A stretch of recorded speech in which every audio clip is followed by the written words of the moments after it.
Good afternoon, everyone. My name is Melissa Murphy. I'm the director of the Bryan Museum, and we want to thank all of you for being here at the third annual Distinguished Speakers event.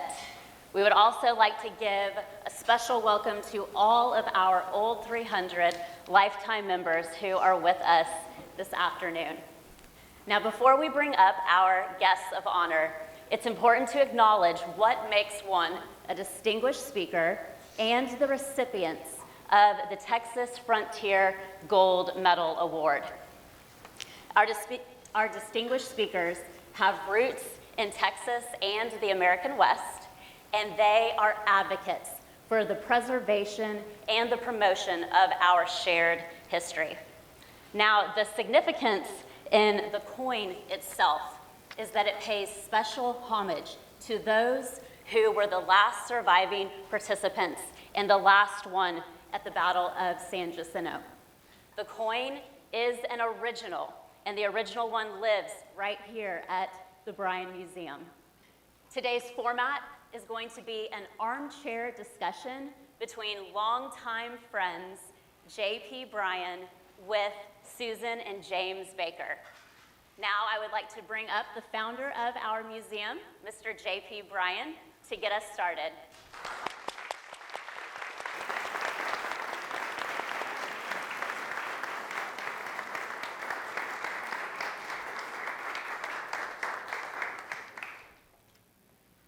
Thank you so much, Melissa. I think I'll sit down, right? Sure. I just want to welcome all of you to this event today.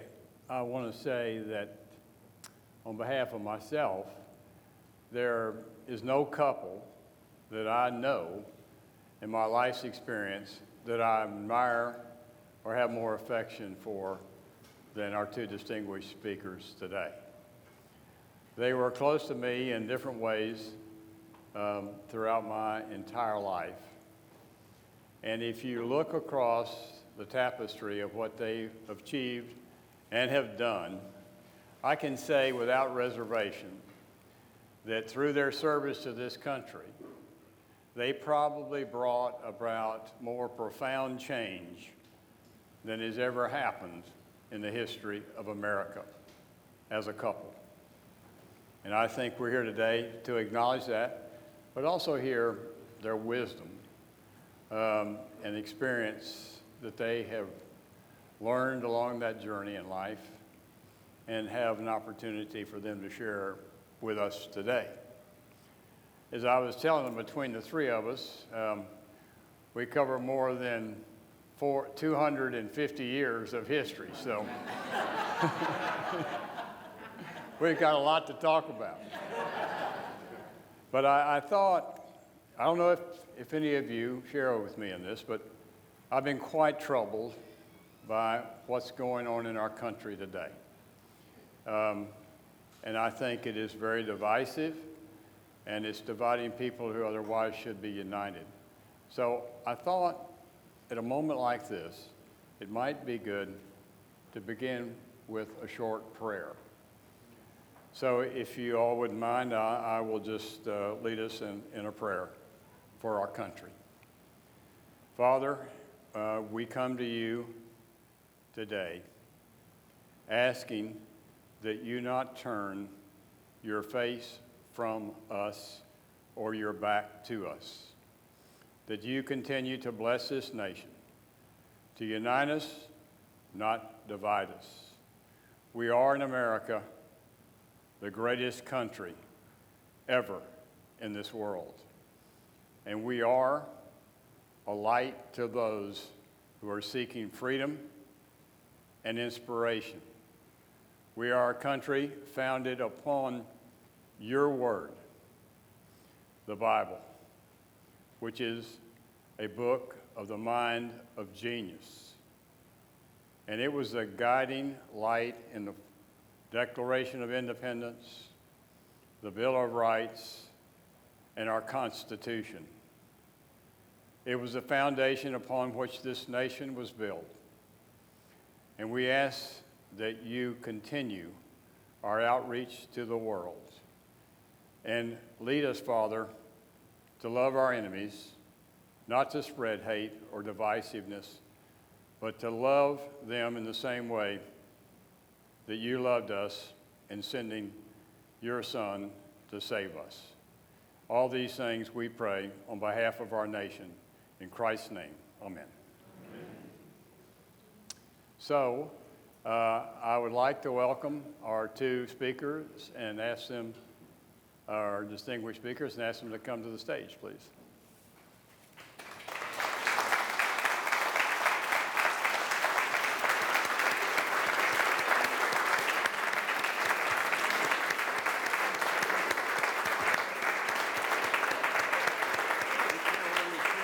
Yes, sir, right there.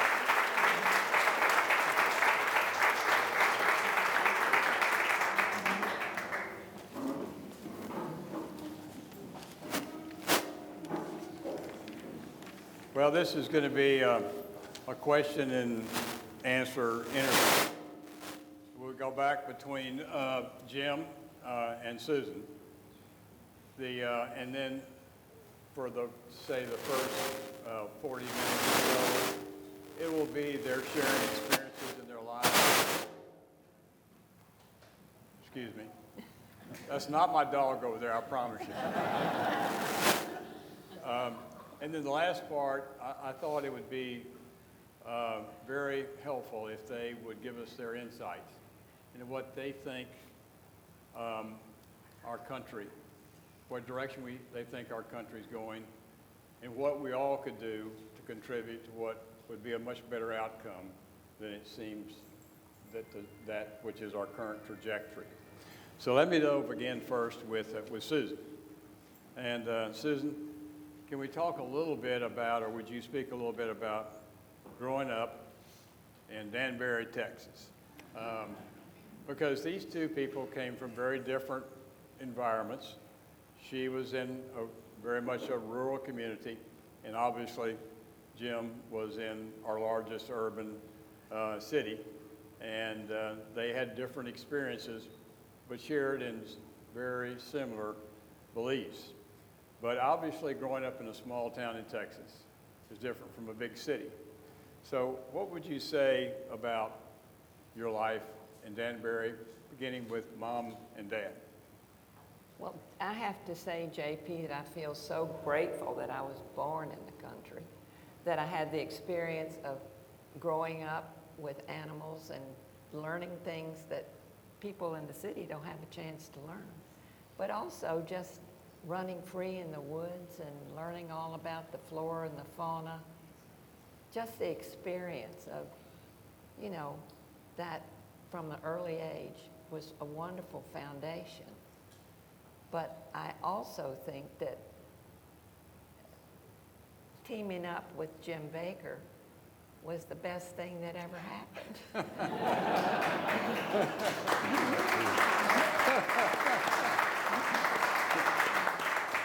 And just to think, it didn't even happen in Danbury, right? No, that's right. It was the best thing that ever happened to Jim Baker.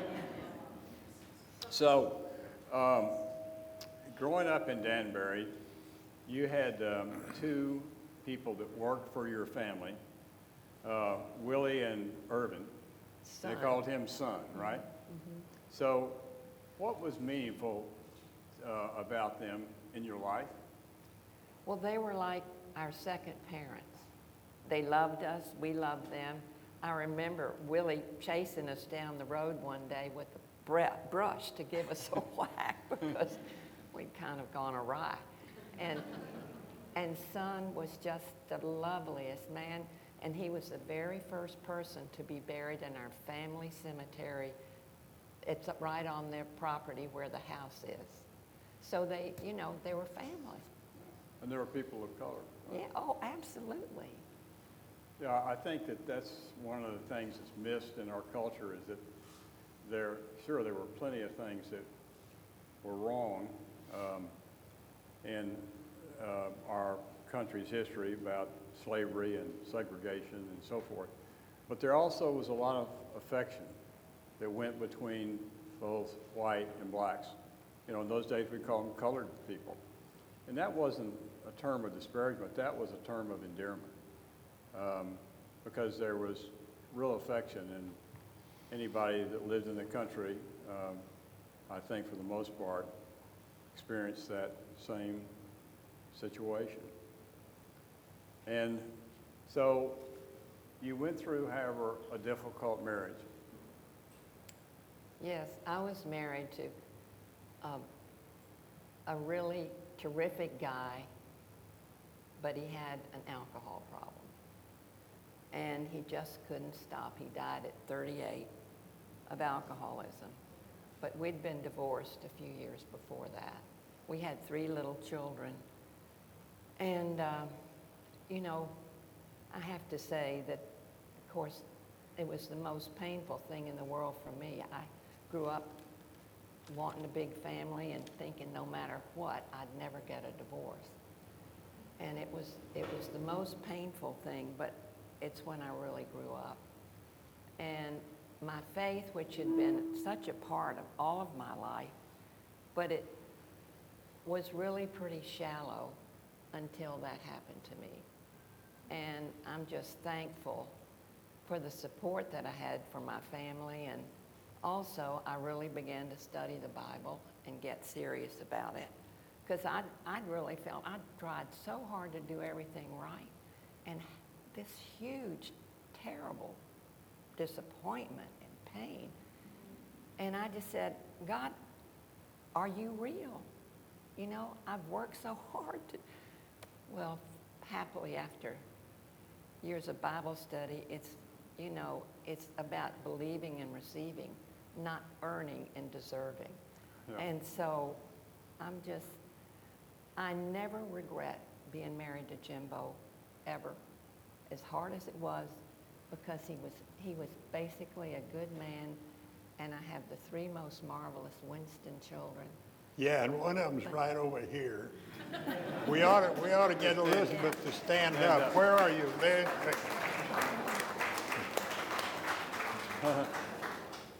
So it was a time for real growth, and I'm just so thankful for it. But as I said, I've never regretted being married to you. Well, I think that's such a wonderful way to look at it, and you, matter of fact, decided against getting an annulment for that very reason, didn't you? Well, I thought I would. When Jimmy and I decided we wanted to get married, I went to the priest who married Jimbo and me, and he said, Susan, you won't have any trouble getting an annulment. Jimbo was not capable of commitment to a marriage. He just wasn't, because of his illness. And so I didn't. And he looked at me and said, I got all this stuff, but I couldn't fill it out. I went back to him and said, Father, I can't do that. You know, we loved each other. We were immature. We were young. But we had a marriage, as flawed as it was. And we have the 3 most wonderful children. And I can't do this. And he said, I'm proud of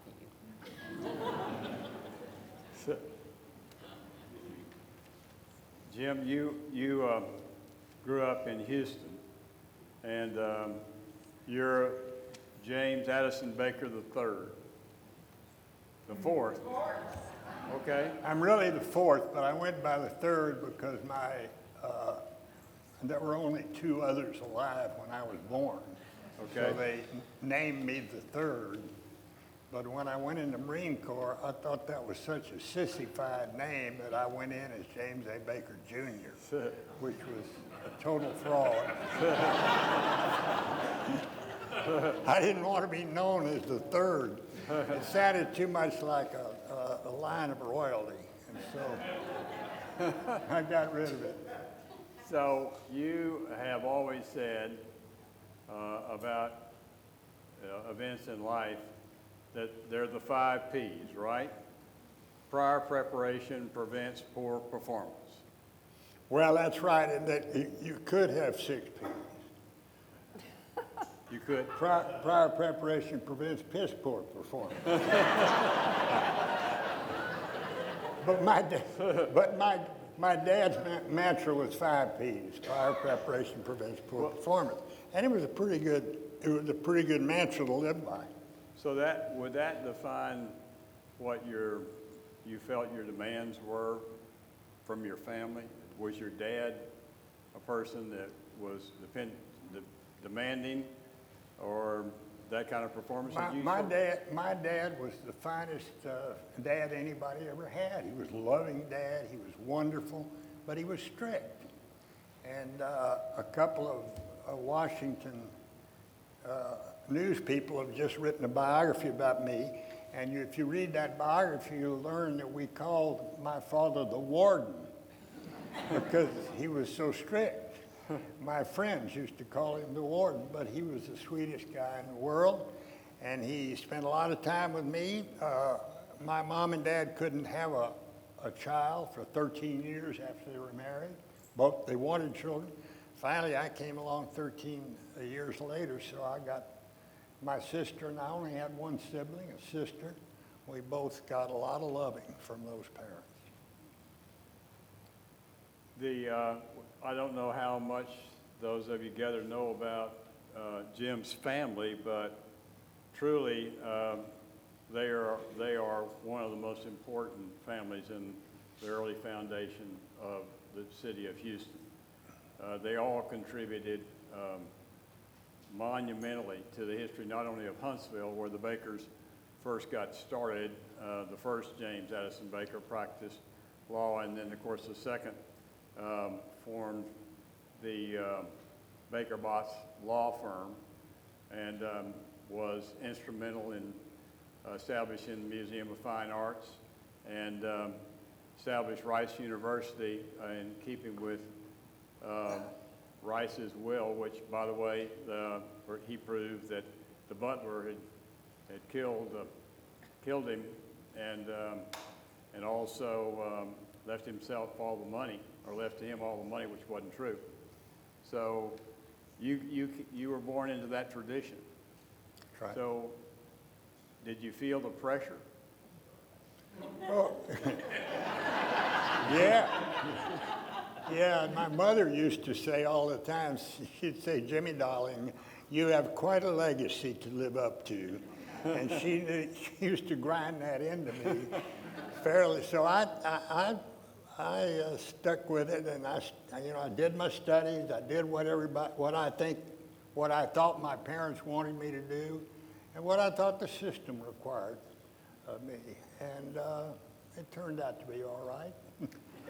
Okay, I want you to tell, because I know you'll do a better job than I would, but your transition in your educational process, you went from Princeton to the Marines, and then tell us what you did after that. Well, I went from, first I went from Kincaid School in Houston, private school. To Hill School. To the Hill School, which was a preparatory school, where my dad had gone and where a lot of other bakers had gone. I did that for 2 years, and then I got lucky, got into Princeton. They never should have taken me. I didn't have the grades. But I then went to Princeton, and then I went in the Marine Corps. And I went in the Marine Corps at the height of the Korean War. In those days, they were drafting us out of college, and we all looked around for some deal that we could get into that would keep them, that would permit us to graduate. And so I interviewed with the Air Force, and I interviewed with the Navy, but I had a bad inner ear, so I couldn't go into either of those organizations. I interviewed with the Army. I wasn't really particularly interested in going in the Army.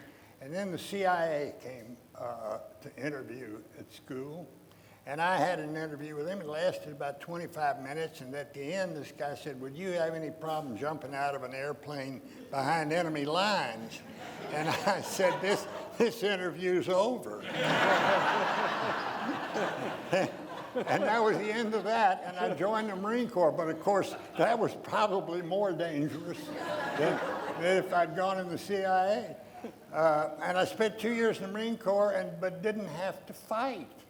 I was so lucky. I wanted to be a naval gunfire spotter, because I had a friend at Princeton who'd gone in the Marine Corps before me, and he said, "You know, that's a good specialty because you don't have responsibility for 44 men. You just have 8 men on your team, but you got a lot of radio equipment stuff, even though you go in with the first wave in an amphibious landing, and it's very dangerous. And so that's what I ended up doing. But we had 500 second lieutenants in my basic class at Quantico. 60 of them got an artillery MOS, military occupational specialty number, as did I. 59 of those went to Korea within 2 weeks. Wow. And many of them never came back, and they sent me to Little Creek, Virginia, to the Naval Gunfire School there. And I never had to fight, and it didn't help my political career much because I had to tell people that I fought the Korean War on the French Riviera, which I did. That was our home port. Well, and then you did a most unusual thing. The first part of it isn't unusual. You chose to go to the University of Texas Law School, right? Right. And was that on the suggestion of your dad? It was. It was on the warden's suggestion. And he said, I said, I'd like to apply to Harvard. I had the grades by that time. I'd turned my life around at Princeton and start making grades. And he said, no, you ought to apply to the University of Texas Law School. It's a great law school, and you'll meet the people you're going to practice with in Texas. And he was right, and I did. That's good advice. It was darn good advice, yeah. But then tell them what you did also. This is amazing. So you joined... I joined a social fraternity because my dad wanted me to. And here I was. I graduated from Princeton. I'd spent 2 years in the United States Marine Corps. I was married, and I had a kid. And I went through Hell Week for Phi Delta Theta. And I did it for my dad. It was one of the worst things that ever happened to me. So he wasn't right about that. Well, so just for the audience's benefit, I was also Phi Delta Theta. Mm-hmm. And I came a year after he had left. He'd already become a legend. We had this Marine Corps guy come in and join, and he said we didn't think he'd ever get through Hell Week, but he did. I had these kids that were 5 years younger than I was saying, sit on that block of ice. All I had on was a burlap bag. I'd sit on the ice, and they'd put raw eggs down my throat. A Marine. I was a captain in the Marine Corps.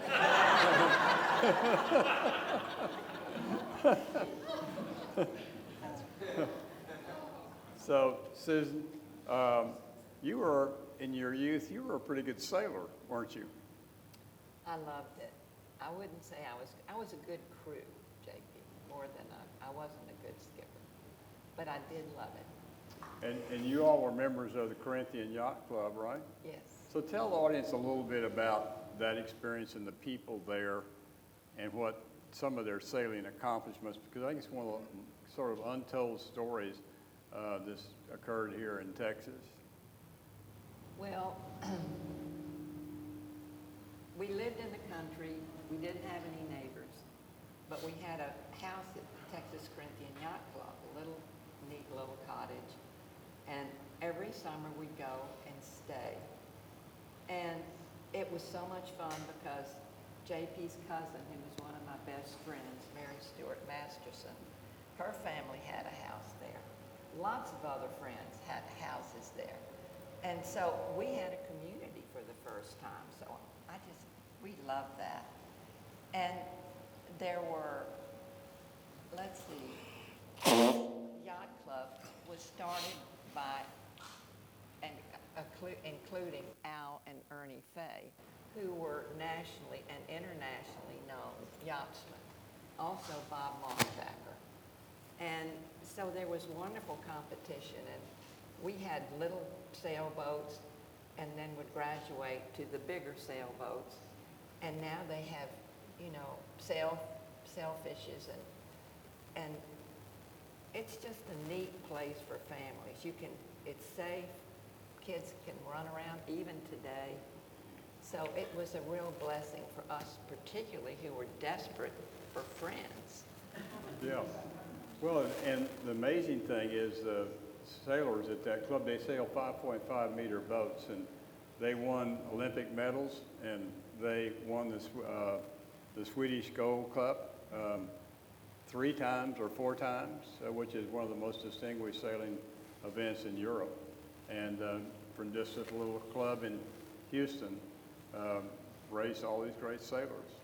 Like you, and the ladies there were good too. My cousin Mary Stewart had a little boat called the Tinkerbell, and there's a picture of her with you. Yeah. You know. Well, we did go to the National Junior Finals. Didn't win, but we got there. So, Jim, when you got out of law school, my guess is you thought you were going to end up at Baker Botts, right? No, I hoped I was going to end up in Baker Botts, but I knew that there was a serious nepotism rule at the firm. But my dad came home one night because I had the grades, and he said, you know, the firm's going to give some consideration to making an exception to the nepotism rule. And that got my hopes up. He came home the next day, he said, well, the firm decided not to make the exception. I was devastated. I thought, oh, this is the worst thing that's ever happened to me, but it was the best thing that's ever happened to me in my life. Because if I had gone to work for Baker Botts and succeeded, everybody would have said, well, what do you expect? It's only because his daddy's here. Right. And if I'd failed, they'd say, what do you expect? He's only here because his daddy's here. So it was the best darn thing in the world for me. I didn't realize it at the time, but it was. And I went to work for an equally fine law firm in Houston called Andrews, Kurth, Campbell and Jones at that time. And you were quite a tennis player. I used to be a good tennis player. I think I remember that. Yeah. Well, let me refresh your memory. You won the Houston Country Club Championship 58, 59, 60, and 61. And you were so good that you attracted the attention of a new arrival. His name was George Bush. Came to Texas, wanted to get in the oil business, but he's also looking for a doubles partner in tennis. That's correct. And he picked you, right? That's right. So how? Well, the Country Club Pro put us together. Oh, he he did? didn't pick, yeah. But, and George will tell you, George is quoted in this biography as saying, Baker's a better tennis player than I am. I don't think he really believes that, but he was a wonderful doubles player, and I was a really good singles player. I had great ground strokes, but my volley, and both of us had very weak serves. I mean, we had powder puff serves, but we won the Country Club men's doubles title in at least 2 years, 66 and 67. So, And that's what started our partnership. that started your relationship. Yeah. So you're able to get along at tennis. Guess you get along at anything in life, right? That's right. So, what was the pile of rocks in your life? Well, I've always enjoyed the country and hunting and fishing. And when my first wife, Mary Stewart, got cancer, breast cancer, when she was, I guess when she actually got it, she was 36 years old, 37. And she died 16 months later. And I was left with these 4 young boys. They were 15, 13, 8, and 7. And I loved to take them hunting. And there was a ranch that came up that I had hunted on south of San Antonio near Pearsall that came up for sale. So I went to my dad. I said, Dad, there's this wonderful ranch for sale where I could take your grandsons hunting, but I can't afford it. How about helping me out? Son, he said, I came up through the Depression. I saw a lot of my friends go broke.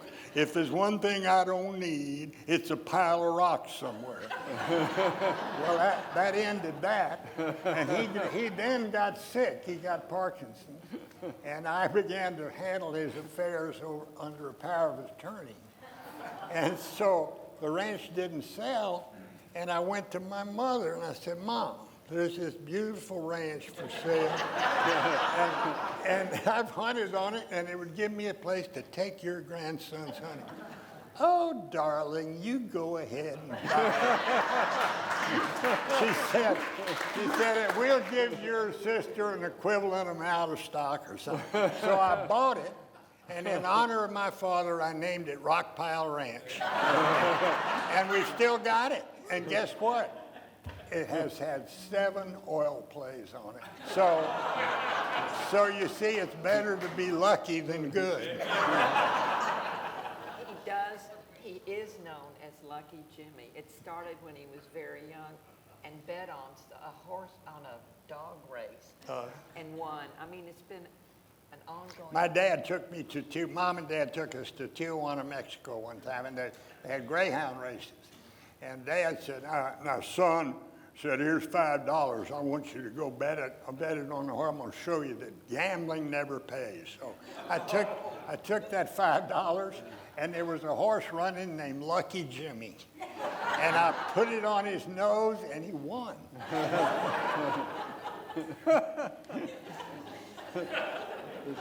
So, Susan, you married Jim in '73. Is that right? That's right. But you had been at the University of Texas. You were a Pi Phi, and you had somebody else in mind at that time, and you got attracted away from that relationship by Jimbo, who, by the way, was a charming guy. I had the pleasure of meeting him when I was, I'm much younger than Jim. But Jimbo, he'd take the air out of the place. He was handsome and charming, and so all the things that went with it. But he obviously, you lost interest in the guy in Texas. But you never have mentioned his name. Are you going to keep that a secret today, too? Yes. Good. So what was it like suddenly to be surrounded by 7 children, only part of which were yours? Well, I didn't know James Baker, but he was a good friend and hunting buddy of Jimbo's. And so he was invited to our wedding. And we had a wonderful couples relationship. We would go hunting and do things with our children together. So, and all the kids loved me. All the Baker boys thought I was great until I married their daddy. And that's really not all the way true because it was only one son. And he was the one that's been most devastated by his mother's death. He'd been the one that sat on her lap all the time. And I understood it, but he looked at me and said, I'm going to do everything in my power to get my dad to divorce you. And I'll tell you, he tried. He didn't. He tried. But we survived it, and I'll never forget, he was cursing me one day, and I just put my arms around him. I said, there's nothing you can do that's going to drive me away. I love you, and we're going to get through this. And now he's very dear to me, and he's, all is well. But I have to say that the Baker boys are wonderful people, and I just feel so blessed. Really, as a kid, I thought I wanted 12 kids. But I got 8. People used to ask me, where did you and Susan meet? I said, I met her at her wedding. Which is true. Well, Susan wrote a wonderful book about her trials. People look at successful individuals and they always think about their lives must have been pretty easy and they probably had all the comforts. But if you listen carefully to what they both went through, all people have struggles, the same types of struggles. And it's just that people are successful, they don't give in to them. they overcome them. And that's what you all have done magnificently. And I've just got to read this because I think it's so appropriate. It's something that we all should be reminded of regularly, if not daily. And it's in Susan's book. And she said she was able to work out a relationship with her recalcitrant son-in-law, or stepson, I mean, by the application of this verse in the Bible, and that's about love. Love is patient. Love is kind. It does not envy, does not boast. It is not rude. It is not self-seeking. It is not easily angered. It keeps no record of wrongs. Love does not delight in evil, but rejoices in truth. It always protects, always trusts, always hopes, always perseveres, and love never fails. God is good.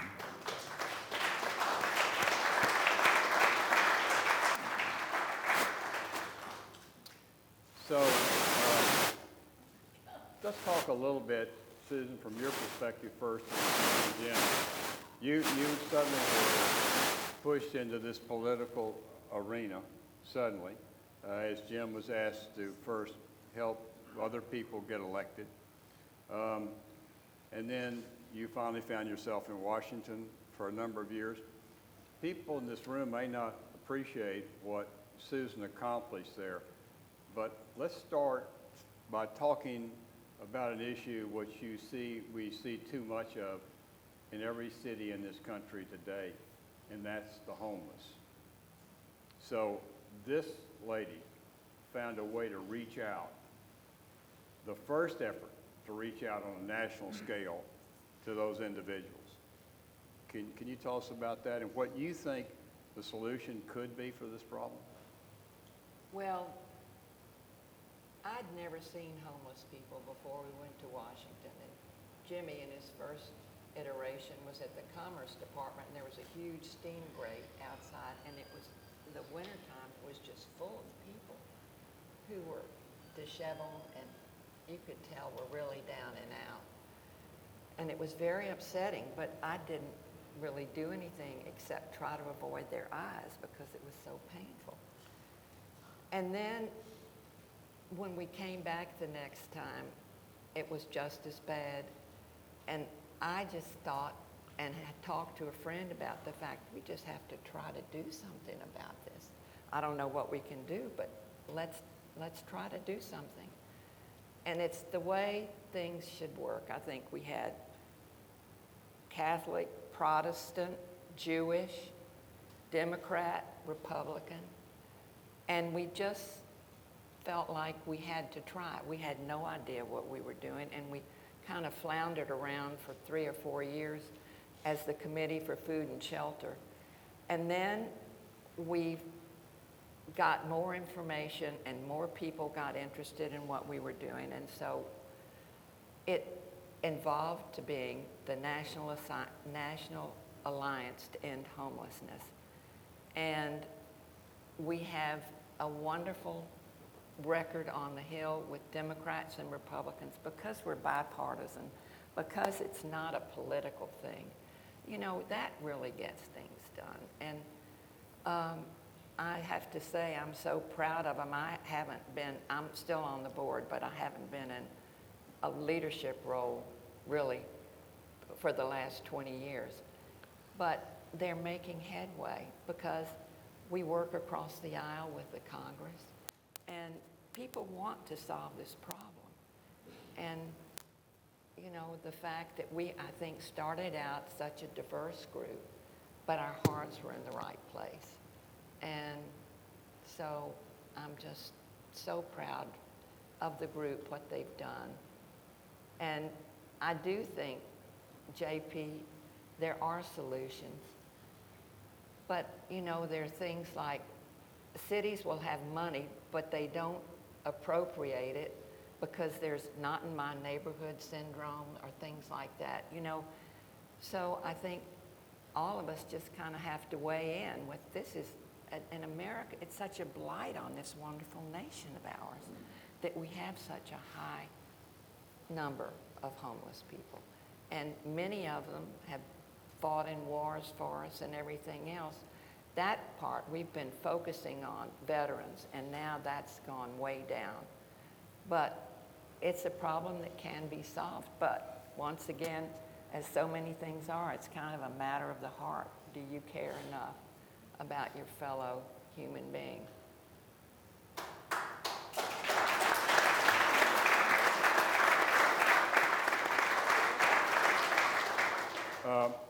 Jim, if you would, your first assignment was chief of staff for Reagan. But before that, you helped a number of political campaigns, and I guess that encouraged you to try to run for office yourself. Yeah, we all make mistakes. You know, the most amazing thing ever happened to me in my life was when Ronald Reagan, after he'd been elected president in 1980, asked me to be his White House chief of staff, because I had run 2 campaigns against Reagan. One of them we beat him, and the other he beat us. The one we beat him was for Ford. The one when he beat us was for Bush. But he nevertheless came to me and asked me to be his White House chief of staff because he was broad-gauged enough to know he needed somebody who understood Washington. I'd been in Washington for a good part of Ford's term, and I knew the city, and then I guess also maybe they were a little impressed with the job I'd done to keep Reagan from getting the nomination in '76 when Ford was running. So he asked me to be his chief of staff. When Susan heard about it, she started crying, and she was right. But I spent 4 years at the right hand of the Gipper, and I want to tell you what a beautiful, lovely human being.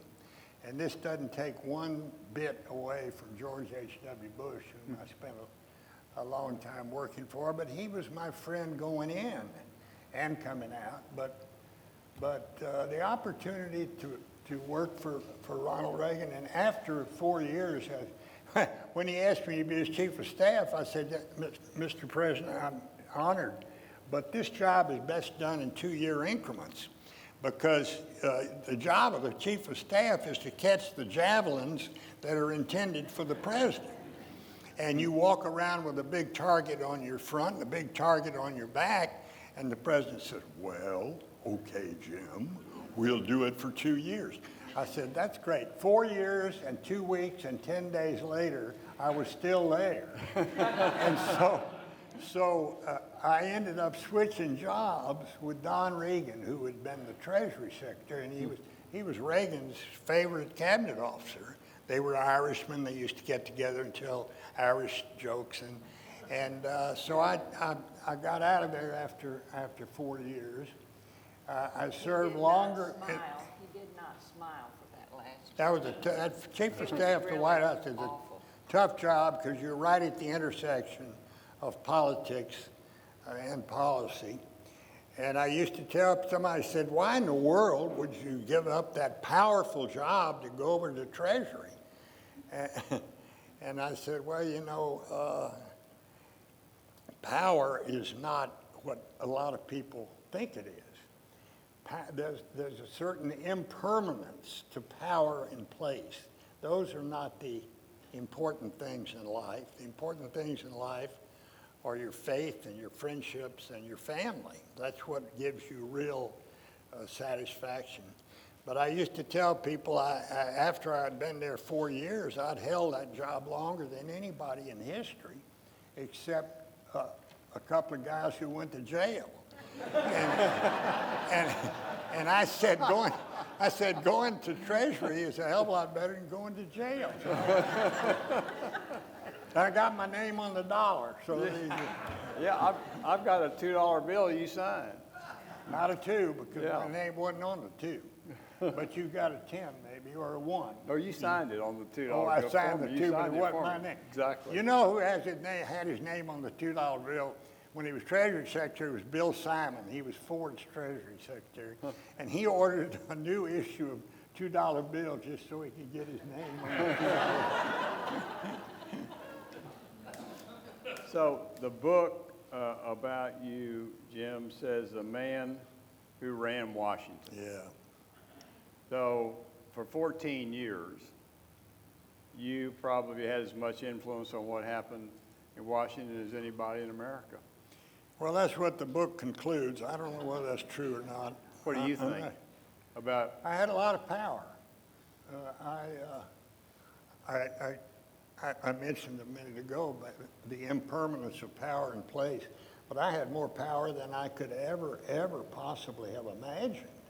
I mean, the White House Chief of Staff is the highest ranking political officer, except for the president, in the federal government. And you run the Republican National Committee, you run all Republican politics. It's a very powerful, and not only that, you're the one who recommends people for appointment by the president. Sure. But JP, you know, power in the hands of someone who feels secure in who he is and who has strength and faith and family can be more free than those who are so needy for Right. attention and recognition and trying to prove themselves. But if somebody is secure in who they are and have strong faith and belief in certain principles, you can be the man who ran Washington. Right.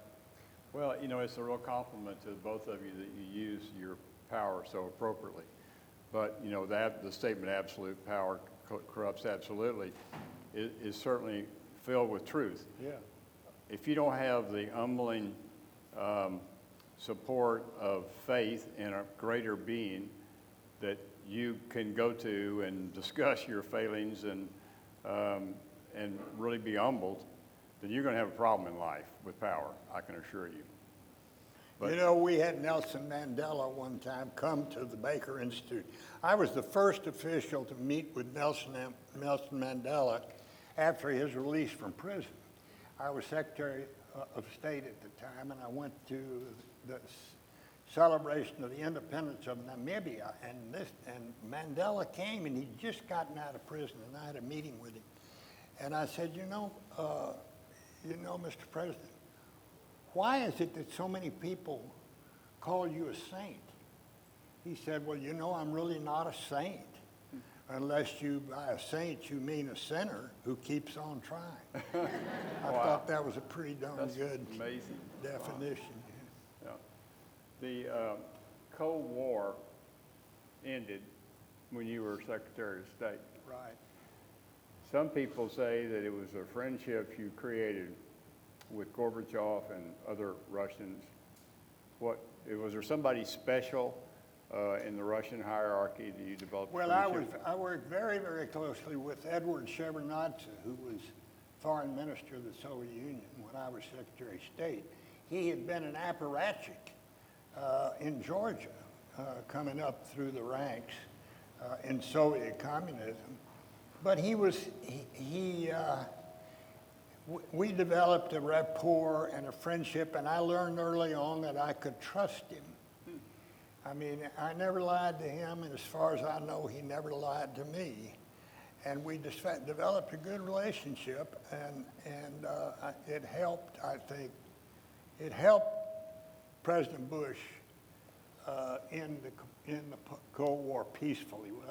You know, I tell people the Cold War, when I was young, we used to hide under the desk. We were threatened with nuclear annihilation. We're no longer quite there anymore. We may be coming back a little, but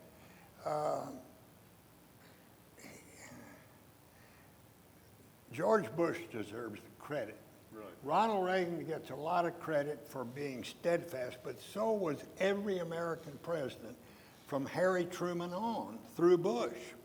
But George Bush knew how to handle the collapse of the Soviet Union and the end of the Cold War and make sure that it happened peacefully. Didn't have to. Didn't have to end with a whimper. It could have ended with a bang, and we all thought for most of our lives that it was going to end with a bang. Right. But George Bush deserves the credit for that. But I had a good relationship with Shevardnadze and with Gorbachev. George had a good relationship with Gorbachev, too. So Susan, from your perspective, as the wife in all this, what were those men's spouses like? How were they to deal with? What did you learn from them? From the spouses? Yes. Well, it was just I was kind of nervous about this in the beginning, but the experience I had was fabulous. They were generally very interesting, caring women. They were supporting their man like I was supporting mine, and we had a lot in common, and they were very diverse, but Nanuli Shevardnadze was my favorite. Right. Because, we went to their apartment when the first time we went to the Soviet Union, and they didn't speak a word of English, we didn't speak a word of Russian, but they had translators. But there was just a rapport. It's interesting how your hearts can connect even when you don't speak the same language. But I think a lot of it was both couples really wanted there to be rapprochement, wanted to be peace, wanted to have things work out. So when you work with people who you're simpatico with, it really is a big plus. The Russians, the Soviets, were never allowed to go beyond 25 miles from their embassy in Washington or their office at the UN in New York. And so when I was Secretary of State, Margaret Tutwiler, who had worked for me in politics and then in the White House and Treasury and State, she said, we ought to see if we can't take the Soviets to the American West, which is so beautiful. So we took them out to Jackson Hole, Wyoming. And you had to break some china to make that possible. yeah, well, there was a lot of objection to that at first, but it turned out to be a really, really wonderful meeting. And we got a chemical weapons convention that negotiated there and a whole lot of other things. But that was the kind of relationship that we had. And that's the first time Soviet officials had ever been beyond 25 miles from Washington or New York. Wow. And at the concluding ceremony, we had a little ceremony, and Shevardnadze gave me a gun, didn't he? What did he get? No. I gave him a pair of boots. A pair of boots. I said, Mr. Minister, in the West, we wear these boots because we walk around out in the corral a lot, and there's a lot of stuff there you don't want to get on your shoes and pants, so we wear these boots. And I gave him a pair of boots. He gave me an enamel picture of Jesus teaching the people. Really? And he said at that meeting, he said, you see, we communists are changing our worldview. Now, wasn't that something? I mean, that was remarkable when you think about it. Back in, you can't remember back to those days the way the Soviets were, but we were like two scorpions in a bottle, the Soviets and the Americans. Gee. So, Susan, could you just comment quickly on your efforts in the whole musical arena about, what is it, a four-letter word? Well, I had some friends. We had children, young girls the same age. And each of us, in a different way, had been confronted by our child about something that was really inappropriate for 6- and 7-year-olds, like things that Madonna was singing and other music, things that Prince was doing, singing about, I met a girl named da-da-da. I mean, really, really bad stuff. And we just thought, gosh, people don't know this. We can't understand the words. We're not listening to the music. So we got all of our Christmas card lists together, and sent out invitations. We'd met a young man who was very tuned in to what was going on in the music world. And so he did a slideshow that shocked everybody to pieces about concerts and things. So it took us about 3 years, but we ended up getting the Recording Industry Association of America to put labels on the sexual, explicit, and violent lyrics. And it's still going on. We haven't been active since 1995, but most of the explicit stuff still does have a label. So at least parents who are buying things for their children know that they're not appropriate.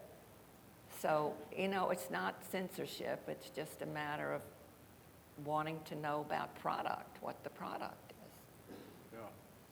Yeah. The other initiative that you were a part of when you were in Washington was a prayer group. And I know you had a long list of items on that, but also one of them was praying for the First Ladies.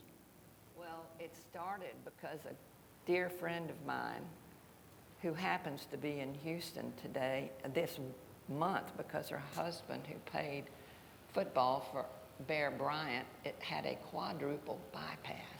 And they came to Texas Heart to have it taken care of. But she called me after we lost the election, and she said, Susan, I think we really need to get a prayer group for Hillary Clinton. She's going to have a tough time. And I said, oh. And I was so sad it wasn't Barbara Bush. But she was right, and we have a bipartisan group of 12 women who have prayed since Hillary was president's wife for every First Lady since then. And we pray, and we contact them and let them know we're praying for them. And we've had lunch with some of them, and it's just been a very rewarding thing to do. But the thing is, this nation was founded on the principle that we will live together peacefully despite our deepest differences. Exactly. And it's been so good to be interactive with people and listen, I started out as a teenager addressing envelopes for my parents who were trying to get the Republican Party established in Texas, and it was a hanging offense in those days. And so, we can have our strong beliefs and everything, but we have to love the people on the other side of the aisle and listen to them. Listen, absolutely. So, somebody came up with this. You may know who. Her 5 P's were prior prayer prevents panic performance. Panic, would that be you, wouldn't it? That'd be me. So you believe in the power of prayer for sure. Right. Well, in conclusion, we're in a very troubling world today, and especially in America, where our culture seems to be under attack. But more importantly, we don't seem to be united any longer in concern for one another and concern for our country. And I would just I think the audience would love to hear your reflections on what years of experience and your involvement politically and socially at high places leads you to believe about what the future of our country can or should be or will be. You want me to start? You go. Want me to go? You go. I'm happy to go because I got an idea about that. I think I know the causes. I'm not sure I know today the solution, but the causes, in my view, are that we have a nation that is pretty evenly divided today between red states and blue states, between urban states and more rural and agrarian states. We have a requirement in our Constitution that we redistrict every 10 years. That's constitutional. And if you live in a state that's dominated by Republicans, you draw more and more safe districts way over on the right. If you live in a state that's dominated by Democrats, you draw more and more safe districts over on the left. I don't know how you cure that problem because that's constitutional. Another major reason I think we have this disconnect today, unlike when I was up there, and I have to digress here and say that when I was serving at high levels of the United States government, we all went up there to do the people's business. We differed on what the best approach was, but we all, Democrats and Republicans, I mean, I worked with Tip O'Neill really closely, and he was a very ardent adversarial Democrat. And Ronald Reagan was an ardent adversarial Republican. But they found a way to get things done because everybody went up there in order to do the people's business. They don't do the people's business anymore. They just go up there and fight and argue. And that's an easier way because it's very easy. You can go out and say all these outrageous things about the other party and everything. But the press, I have to tell you, deserve a lot of the blame, in my view, for what's happened because they have become players in our political debate. They no longer are objective reporters of the facts the way they were when Sheriff Fryer was reporting for KPRC. I mean, it's different today. They are players, and so my view is that we have one reason we have all these conspiratorial theories is because nobody knows where they can go to get a straight news report, to get a report about what is really happening. You tune in to MSNBC or CNN, you would think you were listening to the House organ of the Democratic Party. You tune into Fox, you'd think you were listening to the House organ of the Republican Party. That's not good for our democracy. And so, in my view, the Fourth Estate deserves some of the blame for what's happened. Now, again, that's constitutional. So I don't know what we do about it because the First Amendment says we can all go out there and argue and say whatever we want about anything. But our news organizations now have become so partisan and such players and no longer try and objectively report the news. We're at the point where, when Susan and I were in Washington, Democrats and Republicans took their families up there. And you had plenty of social interaction across party lines. We don't have that anymore. They don't take their family. The House of Representatives is in session from Tuesday morning until Thursday afternoon. Then they're off raising money for next year's election. I mean, there is no social interaction up there in D.C. Honey, do you think that if it was a moderation of the gerrymandering and thing, most of the moderates are pushed out because of this. And when you don't have moderates that are... Well, I'd say the responsible center of our polity has been eliminated, and it has. Right. That's true, and I think redistricting has a lot to do with that, as I indicated, because they create more and more safe districts on the fringes. Right. And so the real elections today are in the primaries. The general elections are not all that significant. I also have to question, I got to tell you this, and I had a lot of political experience through the years. I wonder whether the direct election of presidents is something we ought to stick with.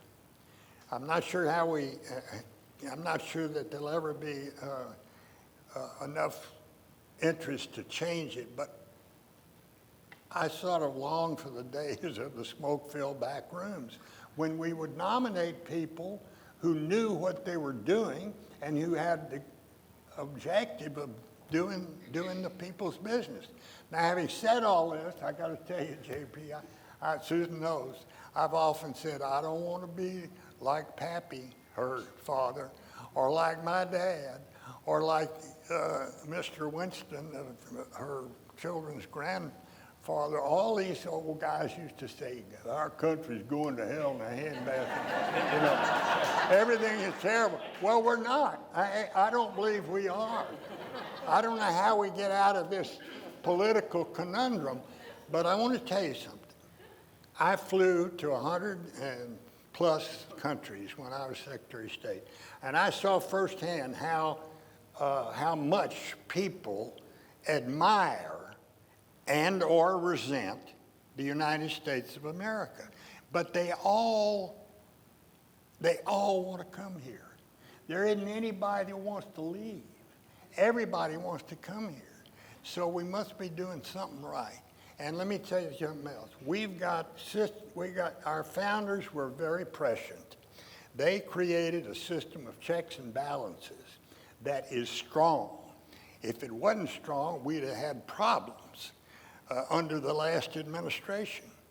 And we could have problems under the current administration. But we've got a strong system of checks and balances. And I served at the right hand of 3 presidents, and I know that presidents are limited in what they can do by these. So I am not pessimistic about the future of our country. We got all these problems, and I think I know a little bit about why we have them, as I've indicated. But I got to tell you, you ought to be happy in the knowledge that we've been through a lot of tough times, and we're going to get through these tough times, and it's because of the nature of our system of checks and balances. And you know,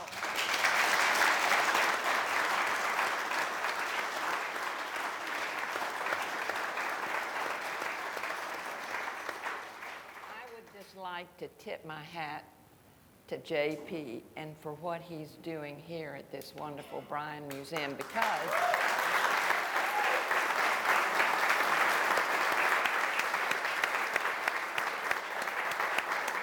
but one of the problems is that our children are not being taught history. And if you think that the United States was founded in 16 whatever because it was founded on the proposition of slavery, I mean, you don't know history. And I think what he's doing here is just a fabulous thing. And I just hope that more people will tune in to the fact that we need to know about our roots. We need to know how we got here. And we need to be willing to do things to see that the big ship of state doesn't capsize. We need to keep teaching our history, the good and the bad parts. Yes. But we don't need to be trying to rewrite it, because what's there is there. And it was a great history, frankly, when you look at the results, the end results. Yeah, there were bad things that happened, but we ought to learn from it, learn from our history, but don't try to rewrite it.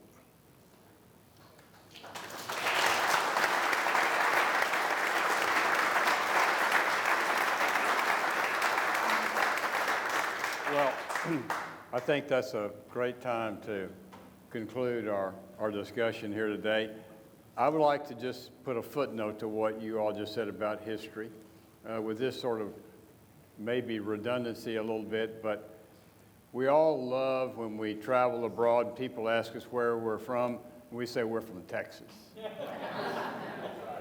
But what we don't do, I don't think, enough is to ask ourselves, well, why are we proud to be from Texas? And it is our history. So, but why do you know that? You know it because you got taught it in school.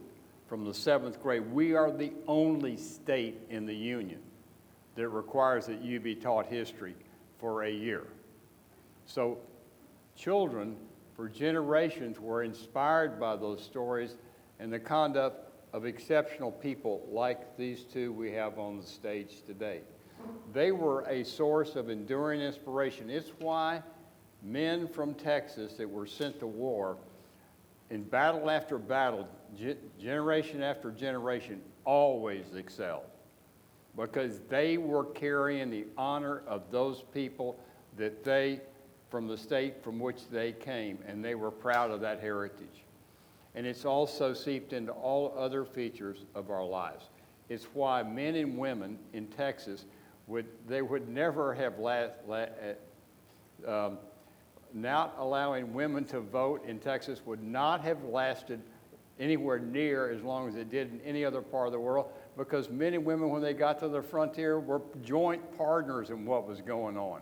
That woman was out there plowing and shooting the Indians when they were coming on the place, or doing whatever she had to protect the farm, just like he was. So in this state, we see men and women joined at the hip. We see the great history that we've all enjoyed together, and what we need to do is continue to elevate those people who have been ignored historically. And that's our job here in this museum. Well, let me tell you something.